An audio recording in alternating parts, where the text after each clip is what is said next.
Well, I'm so glad to be here and talk with everyone about all that I have known and been privileged to see.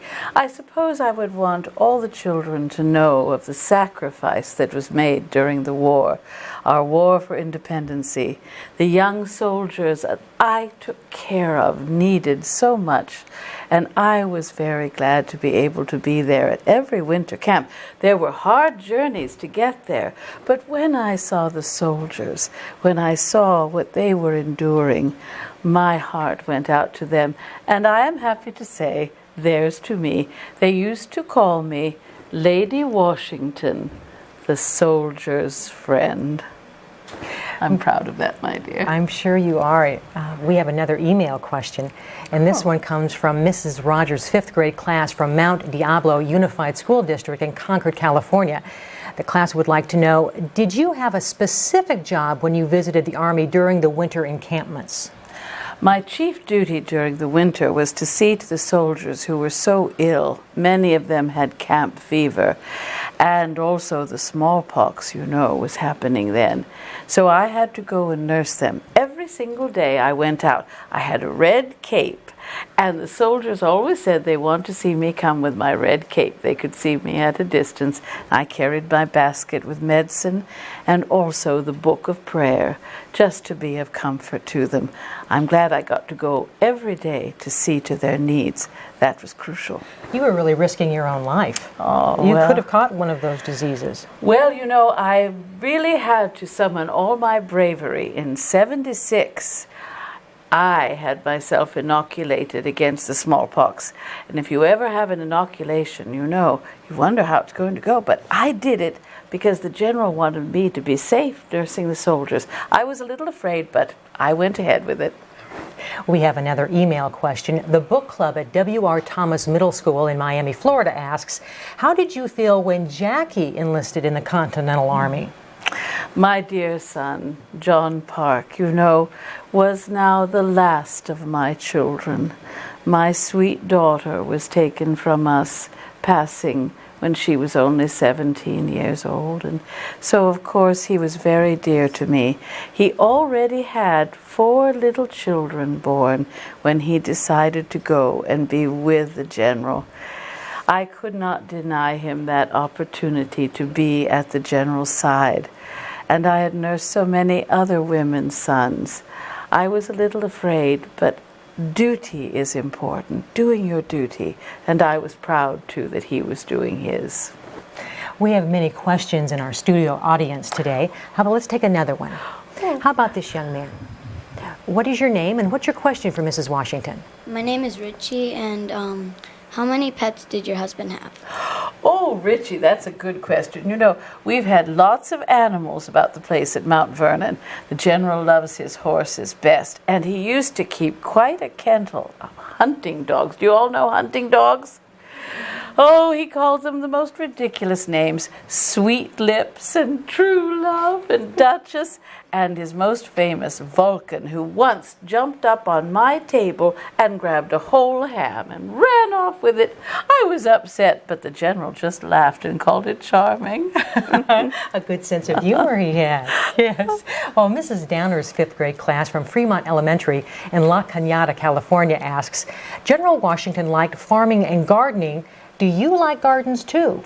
I love gardens, and I'm glad that at Mount Vernon we have 2 gardens. We have our lower garden that provides food for our body. I'm very fond of my vegetables. I hope you eat all your vegetables. Good. And then we have our upper garden, which has our flowers and the general's new greenhouse, and I like that very much. You need food to give sustenance to your body, and food for your soul or your spirit that the flowers give.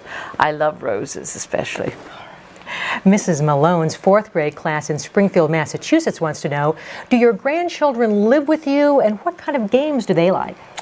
Well, my grandchildren are pretty well grown up now, but we raised our 2 youngest when they were very small, and we began to bring them up. They were 8 and 10 years of age. Washi, my grandson and Nellie when their grandpapa became president. So they had the delight of being country children. They used to ride on that dog Vulcan, by the way he was so large, as if he were a pony. And they loved all the country games here. But then when grandpapa was president, they got to go to Grand Philadelphia, attend plays upon the stage. Our butler even made a special dish for their parties. It's called iced cream. I hope you get to taste it sometime. Me too. Mrs. Easter's third grade class in Tupelo, Mississippi asks, did you like being the First Lady, and what responsibilities did you have in that role? Well, I have to be honest, because the general believes that honesty is the best policy. I didn't like having to be away from home, so I even thought that I was very much like a prisoner when I had to go away from Mount Vernon and be the country's president's lady. But I was brought up that you make the best of every situation. And my mother always said, keep yourself busy as a bee, cheerful as a cricket, steady as a clock. So I decided to make the best, to look out for the general's health now that he was the new president, make certain he was all right, and entertain everyone, keep them busy so he had a little more time for himself. And, of course, raising the grandchildren. They gave me great joy. Great words of wisdom from you today. Mrs. Lopez's class from Calusa Elementary School in Miami, Florida wants to know, where was the president's house when you lived there? Well, we had several houses. We were first in the city of New York, which of course is not as large as Philadelphia City, and we had a house on Cherry Street there. And then when we moved to Philadelphia, when the seat of government was removed there, we had a house that was lent to us by Robert and Mary Morris on 190 the High Street.